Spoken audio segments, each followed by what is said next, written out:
And the quality of outreach may not be as good. No, I don't think so. Well, and I think you're speaking to something so important for, again, trying to draw people into Jiu-Jitsu and keep them in Jiu-Jitsu is the confidence that you have to be able to do those things because of the skills you have.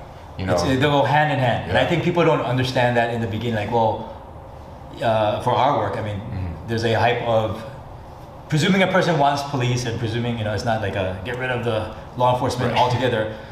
People believe that, and I respect their opinion. But presuming the person wants to have a law enforcement presence, there's a emphasis on training that is not connected to the physical side.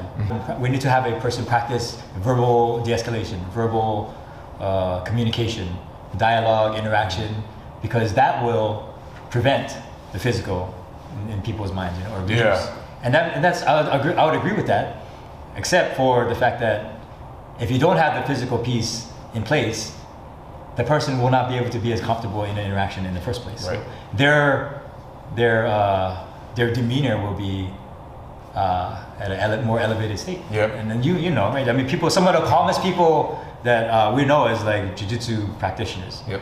Like Absolutely. nothing bothers them, or very minimal things bother them. And how do people become like that, right?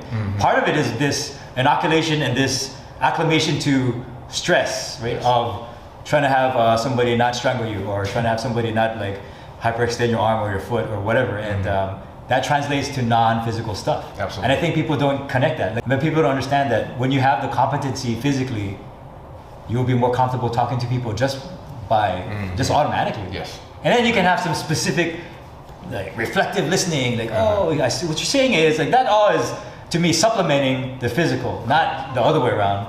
Because if you don't have that physical piece in the back of your head, you're gonna be like, well, if something goes wrong, and that will reflect. Like I feel that people will pick up on that. Like, hey, you're trying to act calm, but you're not really like calm right now. Like, what's going on? You know? And that piece comes from the comfort of being put in positions that you don't want to be in, and being able to survive and escape them. And that doesn't happen in any other way except for physical training. And you just cannot. If there was some way we could share and educate people about that, especially obviously like people in legislative positions, by bringing them in to do station tours, which is kind of like a station tour. If I tell you to do a station tour, it's going to come through here and we're going to like, hey, you have anything wrong with you? Like, no. Here's this uniform. Hey, why don't you go